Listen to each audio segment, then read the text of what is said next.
और साथियों, मैं आज गर्व से कहना चाहता हूं, सेनाओं द्वारा लिए गए इस फैसले का हमने सम्मान किया है। और जैसा मैंने पहले कहा, हम राजनीति के लिए नहीं, राष्ट्र नीति के लिए काम करते हैं।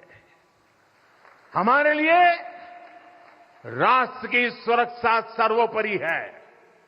हमारे लिए 140 करोड़ की शांति ये सबसे पहले है। साथियों, जो लोग देश के युवाओं को गुमराह कर रहे हैं, उनका इतिहास साक्षी है कि उन्हें सैनिकों की कोई परवाह नहीं है। ये वही लोग हैं जिन्होंने एक मामूली रकम 500 करोड़ रुपए दिखा दिखाकर वन रैंक वन पेंशन पर झूठ बोला था। 500 करोड़। ये हमारी सरकार है जिसने वन रैंक वन पेंशन लागू किया। पूर्व सैनिकों को 1.25 लाख करोड़ रुपए से ज्यादा दिए गए। अब कहां 500 करोड़, कहां 1.25 लाख करोड़। इतना झूठ और देश के जवानों की आंख में धूल झोंकने का पाप। ये वही लोग हैं जिन्होंने आजादी के 7 दशक बाद भी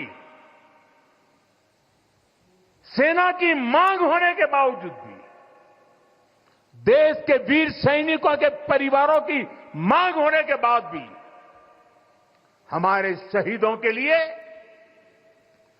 वॉर मेमोरियल नहीं बनाया। टालते गए, कमिटियां बनाते गए, नक्शे दिखाते गए। ये वही लोग हैं जिन्होंने सीमा पर तैनात हमारे जवानों को पर्याप्त बुलेट प्रूफ जैकेट्स भी नहीं दी थी। और साथियों, ये वही लोग हैं जो करगिल विजय दिवस को भी नजरअंदाज करते रहे। ये तो देश की कोटि कोटि जनता के आशीर्वाद है कि मुझे तीसरी बार सरकार बनाने का मौका मिला और इसलिए आज ये महत्वपूर्ण ऐतिहासिक घटना का हम पुण्य स्मरण कर पा रहे हैं। वरना अगर वही आ जाते तो इस युद्ध विजय की इस तारीख को याद नहीं करते। साथियों, कारगिल की विजय ये किसी सरकार की विजय नहीं थी। कारगिल की विजय ये किसी दल का विजय नहीं था। ये विजय देश की थी। ये विजय देश की विरासत है। ये देश के गर्व और स्वाभिमान का पर्व है। मैं एक बार फिर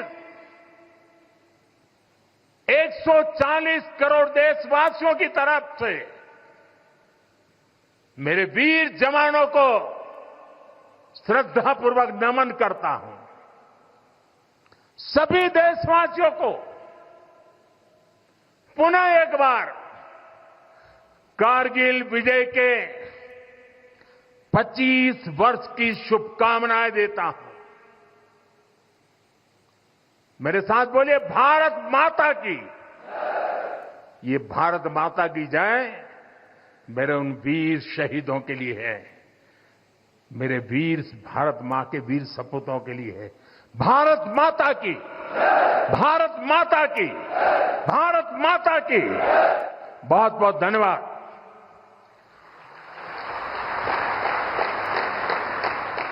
प्रधानमंत्री नरेंद्र मोदी को आप सुन रहे थे, जो यहां पर शौर्य गाथा देखिए बता तो रहे थे, लेकिन साथ ही साथ यहां पर साफ तौर पर ये कहते हुए कि अगर कोई भी भारत की तरफ आंख उठाकर देखेगा तो बख्शा नहीं जाएगा। कारगिल की जीत देश की जीत थी। पहली बार यहां होलिस्टिक प्लानिंग के साथ काम हो रहा है। जल जीवन मिशन की वजह से अब लद्दाख के 90% से ज्यादा घरों में पाइप से पीने का पानी पहुंच रहा है।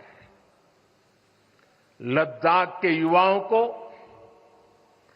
क्वालिटी हायर एजुकेशन मिले, इसके लिए यहां सिंधु सेंट्रल यूनिवर्सिटी का निर्माण हो रहा है। पूरे लद्दाख क्षेत्र को 4G नेटवर्क से जोड़ने का काम भी चल रहा है। 13 किलोमीटर लंबी जोजिला टनल का काम भी जारी है। इसके वजन बनने से नेशनल हाईवे नंबर 1 पर भी ऑल वेदर कनेक्टिविटी हो जाएगी। साथियों, हमने देश के सीमावर्ती क्षेत्रों में विकास के असाधारण लक्ष्य तय किए हैं। चैलेंजिंग टास्क को अपने हाथों में लिया है। बॉर्डर रोड ऑर्गेनाइजेशन बीआरओ ने ऐसे लक्ष्यों को पूरा करने के लिए अभूतपूर्व गति से काम किया है। बीआरओ ने पिछले 3 साल में ही 330 से ज्यादा इंफ्रास्ट्रक्चर प्रोजेक्ट पूरे किए हैं। इसमें लद्दाख के विकास कार्यों से लेकर पूर्वोत्तर में सेला टनल जैसे प्रोजेक्ट भी शामिल है। मुश्किल टेरेन्स में विकास की गति नए भारत की क्षमता और दिशा दोनों दिखाते हैं। साथियों, आज की वैश्विक परिस्थितियां पहले से अलग है। इसलिए हमारी सेनाओं को हथियारों और उपकरणों के साथ साथ कार्यशैली